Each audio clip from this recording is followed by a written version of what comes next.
Hello, welcome back to गुल की उड़ान।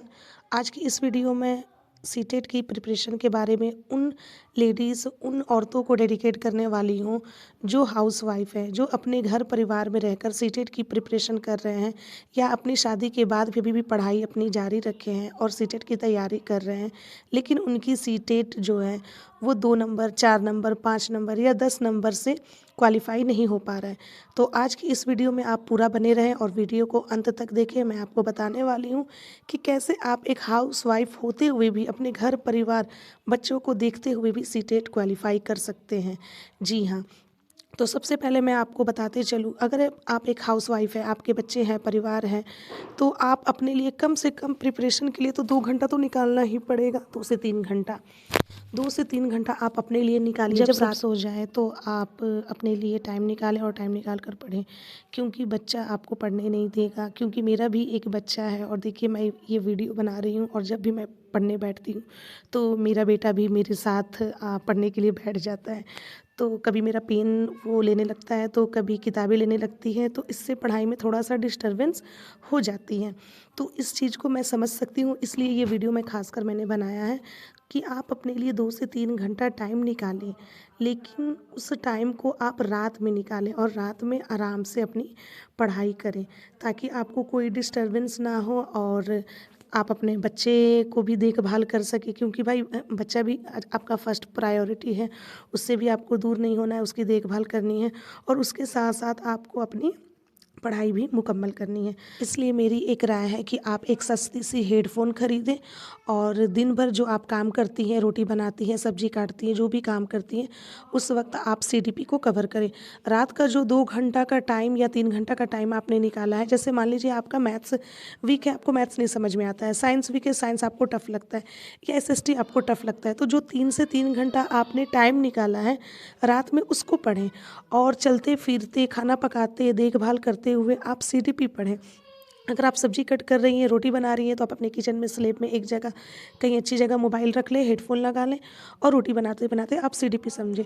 सीडीपी जो होती है वो समझ के ऊपर है और हमारे सीटेट के एग्ज़ाम में सीडीपी 70 टू 80 मार्क्स का आता है। इतनी लंबी इतनी ज़्यादा उसकी वेटेज होती है।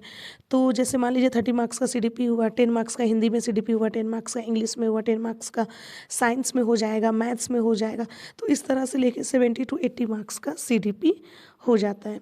तो सीडीपी आपका मोस्ट इम्पॉर्टेंट है, तो इसलिए आप उसको चलते-फिरते आप उसको समझिए, क्योंकि वो समझ के ऊपर है। जैसे मान लीजिए आप एक टीचर हैं, मैथ्स पढ़ा रही हैं, लेकिन बच्चे को नहीं समझ पा रहा है वो या वो अटेंशन नहीं दे पा रहा है, तो ये नहीं कहना है कि बच्चा अटेंशन नहीं दे रहा है, वो समझ नहीं पा रहा है।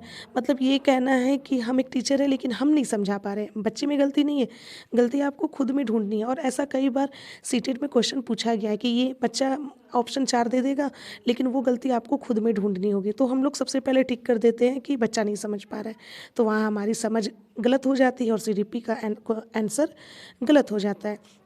तो इस तरह से आपको तैयारी करनी है और चूँकि ये वीडियो हाउसवाइफ़ के लिए ही है, तो प्लीज़ जैसा मैं बता रही हूँ आप वैसे तैयारी करें, तो आपका इंशाल्लाह एग्ज़ाम क्लियर हो जाएगा। क्योंकि अगर आपका मान लीजिए 70 मार्क्स भी आ रहा है, 75-80 मार्क्स भी आ रहा है, तो कहीं न कहीं आप आस-पास ही हैं एग्ज़ाम क्लियर करने के लिए। मतलब आपसे एग्ज़ाम क्लियर हो सकता है और यही नहीं, आप फर्स्ट अटेम्प्ट में एग्ज़ाम क्लियर कर सकते हैं। बस अपने ऊपर भरोसा रखें, ये ना देखें कि कितनी सारी परेशानी चल रही है, काम धंधा करके नहीं हो पाएगा, ऐसे नहीं हो पाएगा। बहुत सारे लोग हैं जो दिन-दिन भर काम करके एग्ज़ाम क्लियर कर जाते हैं। तो अभी नहीं होगा, दूसरे अटेम्प्ट में होगा, लेकिन आप तैयारी करें, फॉर्म फिल करें और हाँ, पीवाईक्यू ज़रूर लगाएँ। मॉक ज़रूर दें, 10 नंबर वाला मॉक दें, सेक्शनल 30 वाला दें, तब जाकर लॉन्ग वाला यानी 2.5 घंटे वाला मॉक दें। 2.5 घंटा वाला मॉक ज़्यादा लंबा हो जाता है, तो इसलिए पहले 10 मार्क्स वाला दें, फिर 30 मार्क्स वाला दें और जो क्वेश्चंस गलत हो, उसको आप एनालिसिस कीजिए और देखिए कि आपकी कहाँ कमी है, कहाँ आप चूक रहे हैं और उसको फिर से रिवीज़न करें। तो इस तरह से आप देखेंगे आपका मार्क्स बूस्ट हो रहा है और धीरे-धीरे आपको समझ आने लगेंगी और चीज़ें आप पकड़ने लगिएगा और आपका एग्ज़ाम भी क्लियर हो जाएगा।